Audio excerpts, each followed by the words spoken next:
Ils l'ont appelé terroriste. Les images posent une autre question. À Minneapolis, un homme meurt au sol lors d'un rassemblement et presque instantanément, deux récits irréconciliables s'affrontent. Fact.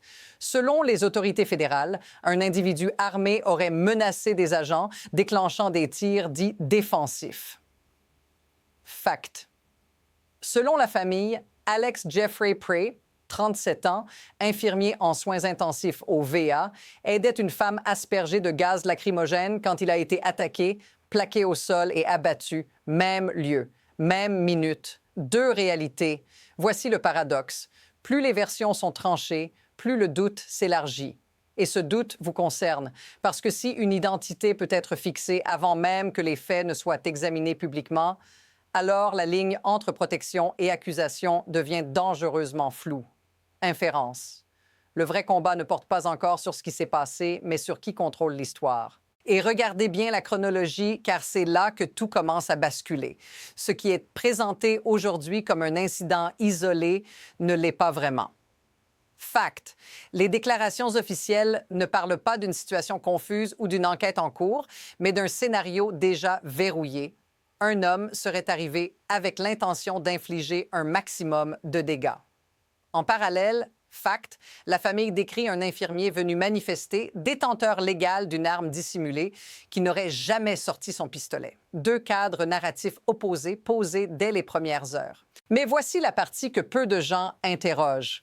Pourquoi cette précipitation à définir le mobile? Pourquoi transformer immédiatement un civil mort en symbole de menace? Inférence. Quand un événement est intégré aussi vite dans un récit de danger, ce n'est plus seulement pour expliquer ce qui s'est passé, mais pour donner un sens politique à la scène. Regardez ce qui manque. Aucune hésitation, aucune zone grise, aucun « nous examinons les faits ».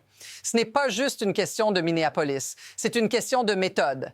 Et maintenant, observez comment cette méthode s'appuie sur un détail précis pour justifier tout le reste. Voici l'argument central utilisé pour justifier ce qui s'est passé.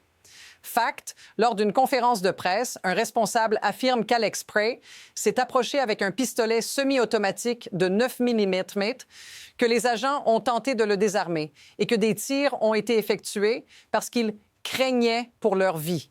Cette phrase est répétée presque mot pour mot par plusieurs responsables.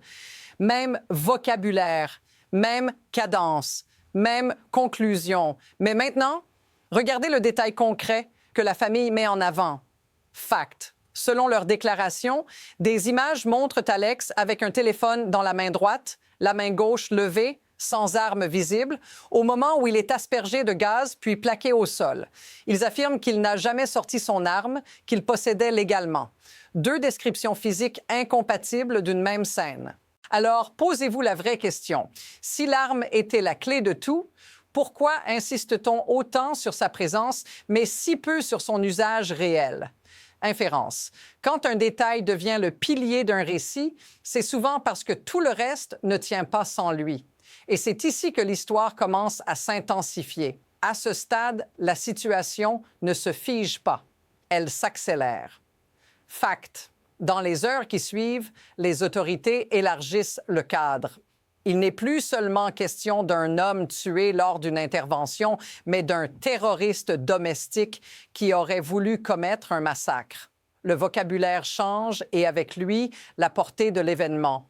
On ne parle plus d'un face-à-face confus, mais d'une menace neutralisée à temps. Maintenant, comparez cela à un schéma déjà vu. Quand un usage de la force est immédiatement requalifié en prévention d'une catastrophe, le débat se déplace. On ne demande plus « que s'est-il passé ?», mais « que se serait-il passé si… » Inférence. Ce glissement transforme une action réelle en scénario hypothétique et ce scénario devient la justification centrale. Et regardez ce qui se normalise. Fact. Aucune remise en question publique, aucune reconnaissance d'incertitude, seulement des affirmations répétées. Ce qui devrait être exceptionnel devient routinier.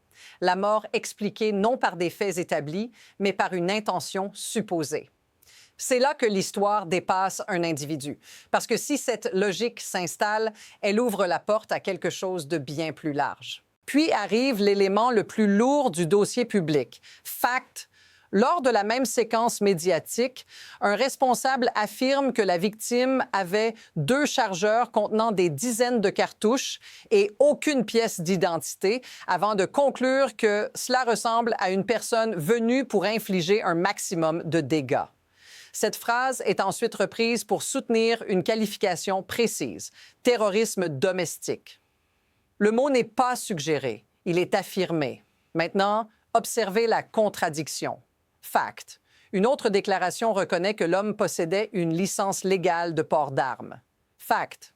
Aucune affirmation claire n'établit qu'il ait brandi cette arme avant d'être maîtrisé. La justification repose donc sur ce qu'il portait, pas sur ce qu'il a fait. C'est un basculement discret, mais décisif. Voici la ligne qui change tout. On ne juge plus un comportement observable, mais une intention présumée. Inférence. Quand l'intention devient la preuve, la frontière entre prévention et accusation disparaît. Le récit ne cherche plus à décrire une scène, mais à la verrouiller moralement. Et si cette logique tient ici, la question suivante devient inévitable. Jusqu'où peut-elle aller? À partir de là, les événements ne s'alignent plus calmement. Ils s'empilent. Fact. Pendant que la qualification de terrorisme domestique est répétée, des conférences de presse successives reprennent exactement les mêmes éléments de langage. Fact. Des responsables affirment simultanément que des élus locaux font l'objet de convocations judiciaires fédérales présentées comme la preuve d'un système de dissimulation plus large. Fact. Dans le même discours, l'opération est reliée à une lutte contre des réseaux criminels graves, sans lien direct établi publiquement avec la scène initiale. Tout va très vite, trop vite pour vérifier, trop vite pour distinguer les faits des justifications. Inférence. Quand plusieurs récits lourds sont empilés en un temps record, l'objectif n'est plus la clarté, mais la saturation. Chaque nouvel élément ajoute de la pression, réduit l'espace du doute et rend toute question suspecte. Remarquez le résultat. Le centre de gravité se déplace. La mort d'un homme devient secondaire face à une narration d'urgence permanente. Et dans ce climat, contester une version officielle peut être assimilé à soutenir une menace. Alors la question devient impossible à éviter. Que se passe-t-il si cette mécanique continue sans frein? À ce moment précis, l'histoire cesse d'être abstraite. Elle vous touche directement. Fact. Selon la famille, Alex Prey était infirmier en soins intensifs dans un hôpital pour anciens combattants, quelqu'un dont le quotidien consistait à maintenir des gens en vie. Fact. Des images le montreraient intervenant pour aider une femme en difficulté, pas pour affronter des agents armés. Ce contraste n'est pas idéologique, il est humain. Imaginez la scène du point de vue d'une personne ordinaire. Vous assistez à une manifestation. Vous voyez quelqu'un se faire asperger de gaz. Vous intervenez. Et en quelques minutes, votre identité publique bascule. Vous n'êtes plus un citoyen, mais une menace décrite à l'échelle nationale. Inférence. Ce qui rend cela troublant, ce n'est pas seulement la mort, mais la facilité avec laquelle une vie entière peut être redéfinie par un communiqué. Si cette situation vous semble familière, ce n'est pas un hasard. Beaucoup reconnaissent ce sentiment d'impuissance face à des récits imposés d'en haut. Et c'est précisément pour cela que l'étape suivante de l'analyse devient cruciale. Pour comprendre pourquoi ce type de situation peut se produire, il faut regarder le mécanisme, pas seulement l'émotion. Fact. Dans le récit officiel, 3 leviers apparaissent constamment. La peur, la vitesse et le symbole. La peur en invoquant une menace extrême. La vitesse en fixant une version avant toute vérification publique. Le symbole en transformant un individu en catégorie terroriste. Ces leviers ne décrivent pas seulement un événement, ils orientent la perception collective. Voici l'insight clé. Inférence.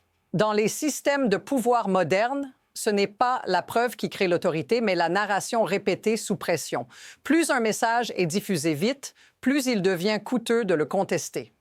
Et plus il est lié à la sécurité, plus toute remise en question semble dangereuse. Le débat ne disparaît pas parce qu'il est interdit, mais parce qu'il devient socialement risqué. Remarquez ce que cela permet.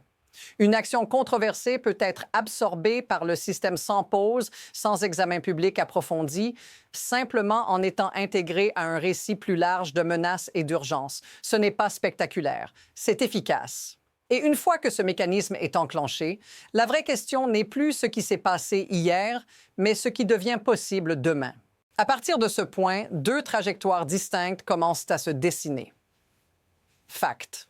D'un côté, la version officielle est déjà en circulation, reprise, amplifiée et utilisée pour justifier des actions plus larges, des enquêtes, des convocations et un langage de plus en plus dur.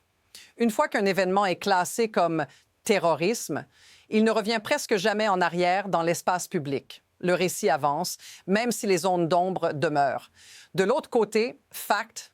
La famille demande explicitement que la vérité soit diffusée en s'appuyant sur des images, sur le parcours d'Alex Prey et sur la chronologie telle qu'ils la décrivent.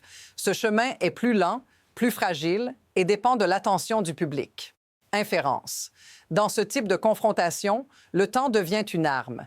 Plus une version s'installe longtemps, plus il devient difficile de la remettre en cause, même avec de nouveaux éléments. Voici ce qui rend la situation instable.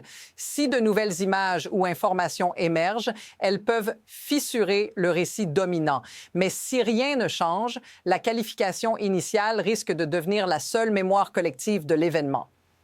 Et pendant que ces deux trajectoires avancent, une décision implicite se forme déjà, loin des caméras. La question n'est donc pas seulement ce qui va être dit demain, mais quelle version aura le dernier mot? Voici l'idée qui reste quand le bruit retombe. Cette histoire ne parle pas seulement d'un homme, ni même d'un événement précis. Elle montre comment, en quelques heures, une réalité peut être remplacée par une autre, plus utile, plus simple, plus commode. Fact, un homme est mort. Fact, deux récits incompatibles existent toujours. Tout le reste se joue dans l'espace entre les deux.